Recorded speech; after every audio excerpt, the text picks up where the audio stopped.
अगर आपका भी इंजीनियरिंग बैकग्राउंड है तो आपके लिए एक वैकेंसी का नया सरकारी भर्ती नोटिफिकेशन जारी हो चुका है। ये वैकेंसीज का नोटिफिकेशन जारी किया गया है भारत सरकार के डिपार्टमेंट ऑफ स्पेस के अंतर्गत इंडियन स्पेस रिसर्च ऑर्गेनाइजेशन के लिक्विड प्रपल्शन सिस्टम सेंटर के द्वारा। इन वैकेंसीज को यहाँ पे ऑनलाइन माध्यम से इसके लिए एप्लीकेशन फॉर्म फिलअप किए जाएंगे। इसके लिए मैंने कुछ दिन पहले एक वीडियो डाला था जिसमें शॉर्ट नोटिफिकेशन जो जारी किया गया था इनके द्वारा उसकी मैंने डिटेल में आपको जानकारी दी थी। आज इसका फुल नोटिफिकेशन जारी हो चुका है और एप्लीकेशन फॉर्म भरना भी शुरू हो चुके हैं। तो सारी जानकारी स्टेप बाय स्टेप आज की इस वीडियो में आपको देने वाला हूँ। तो लास्ट तक इस वीडियो को पूरा डिटेल में देखिएगा ताकि कोई भी ऐसी चीज़ मिस ना हो पाए जो आपको समझ ना आए। तो यहाँ पे सबसे पहले जैसे कि मैंने बताया जो इनका सेंटर है लिक्विड प्रोपल्शन सिस्टम सेंटर, उनके द्वारा वैकेंसीज का ये नोटिफिकेशन जारी किया गया है जिसमें वैकेंसी है आपकी साइंटिस्ट स्लैश इंजीनियर एससी के लिए। और इसमें लेवल 10 का पे मैट्रिक्स रहेगा 56,100 रुपये से लेके 1,77,500 रुपये के बीच में आपका सैलरी स्ट्रक्चर यहाँ पे होने वाला है। पहला जो पोस्ट कोड है वो है 803। इसमें अगर बात करें तो बीई बीटेक आपने किया होना चाहिए मैकेनिकल इंजीनियरिंग में या फिर प्रोडक्शन इंजीनियरिंग में, और साथ ही साथ एमई एमटेक भी किया होना चाहिए वेल्डिंग टेक्नोलॉजी या फिर mechanical welding and sheet metal engineering में।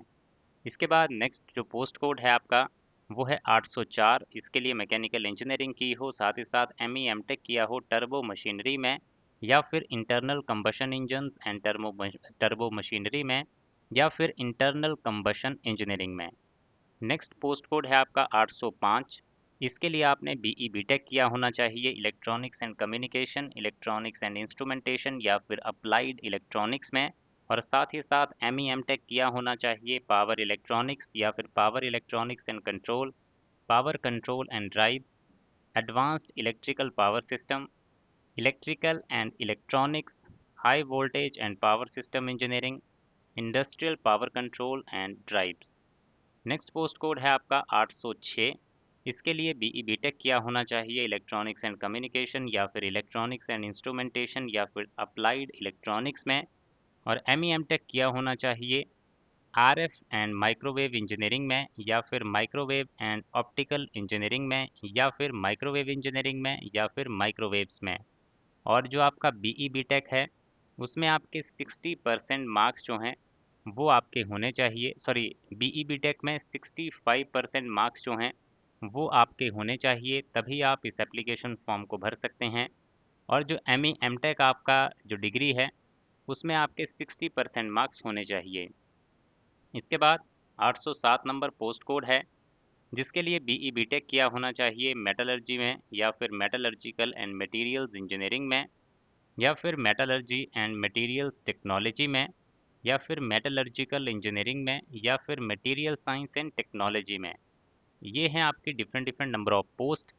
इसमें अगर बात करें आपके मैक्सिमम एज लिमिट की तो जो आपके पोस्ट कोड हैं 803 से लेके 806 उसके लिए आपकी एज 30 साल से कम होनी चाहिए, और जो पोस्ट कोड है 807 उसके लिए 28 साल से कम एज आपकी होनी चाहिए। इसमें नेचर ऑफ जॉब की बात करें तो यहाँ पर बताया गया है कौन कौन से पोस्ट कोड के लिए क्या नेचर ऑफ जॉब रिक्वायरमेंट रहेगा, वो आप यहाँ से जब नोटिफिकेशन डाउनलोड करेंगे तो उसमें आप देख पाएंगे। नोटिफिकेशन पीडीएफ जो है आपको हमारे टेलीग्राम चैनल पे मिल जाएगा। टेलीग्राम चैनल का लिंक वीडियो के डिस्क्रिप्शन में जब आप जाएंगे वहाँ पे आपको मिल जाएगा। सिलेक्शन प्रोसेस की बात कर लेते हैं तो इसमें पहले आपका रिटन टेस्ट होगा, उसके बाद आपका पर्सनल इंटरव्यू कंडक्ट किया जाएगा। जो पोस्ट कोड हैं 803 से लेके 806 तक उसके लिए 75 मिनट का समय आपको पेपर में दिया जाएगा। 60 नंबर का पेपर होगा। नेगेटिव मार्किंग भी इसमें आपकी की जाएगी, 1/3 की नेगेटिव मार्किंग, 1 नंबर हर एक क्वेश्चन का दिया जाएगा आपको। टोटल क्वेश्चंस होंगे 60।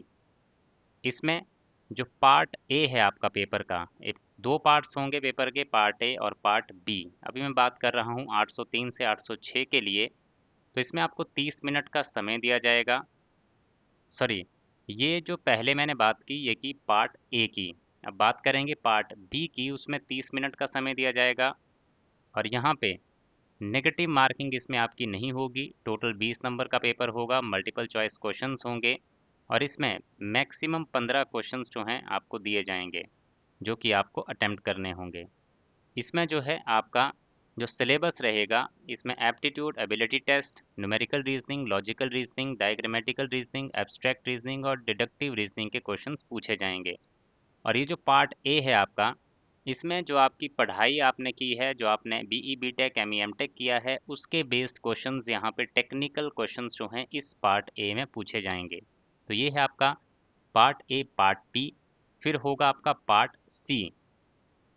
तो इसमें जो आपका 30 मिनट का समय दिया जाएगा, 20 नंबर का पेपर होगा और इसमें आपके जो टेक्निकल क्वेश्चंस होंगे वो पूछे जाएंगे, जो आपकी मेन स्पेशलाइजेशन है उसके रिगार्डिंग। तो इस तरह से टोटल 100 नंबर का आपका ये तीनों पार्ट मिला के पेपर जो है वो कंडक्ट किया जाएगा। इसके बाद अब आते हैं आपका पोस्ट कोड जो 807 है। पोस्ट कोड 807 का जो पहला पार्ट होगा उसमें 90 मिनट का समय, 80 नंबर का पेपर, हर एक क्वेश्चन 1 नंबर का, नेगेटिव मार्किंग होगी 1/3 की, मल्टीपल चॉइस क्वेश्चंस होंगे, टोटल क्वेश्चंस होंगे 80। इसके बाद जो पार्ट बी होगा, जैसा कि बाकी पोस्ट कोड के लिए है, पार्ट बी इसके लिए भी सेम तरह का जो है वो कंडक्ट किया जाएगा। और पार्ट सी इस पोस्ट कोड के लिए कंडक्ट नहीं होगा, इसके लिए सिर्फ पार्ट ए और पार्ट बी ही कंडक्ट किए जाएंगे, क्योंकि जो बीई बीटेक बेस्ड रिक्रूटमेंट्स होती हैं उनमें पार्ट सी जो है वो यहाँ पे इसके लिए लागू नहीं किया जाएगा। इसके बाद होगा आपका पर्सनल इंटरव्यू। पर्सनल इंटरव्यू आपका 100 नंबर का रहेगा, जिसमें हर एक पार्ट में सॉरी जो रिटन टेस्ट है आपका, उसके हर एक पार्ट में आपके 50-50% मार्क्स जो हैं वो होने चाहिए। जो इंटरव्यू है आपका 100 नंबर का, उसमें से आपके 50-50 नंबर जो हैं वो आपके आने आने ही चाहिए। और उसके बाद जो आपका टोटल एग्रीगेट बनेगा, उसके 60% मार्क्स आपके होने ही चाहिए, तभी आपको फाइनल मेरिट लिस्ट के लिए कंसीडर किया जाएगा।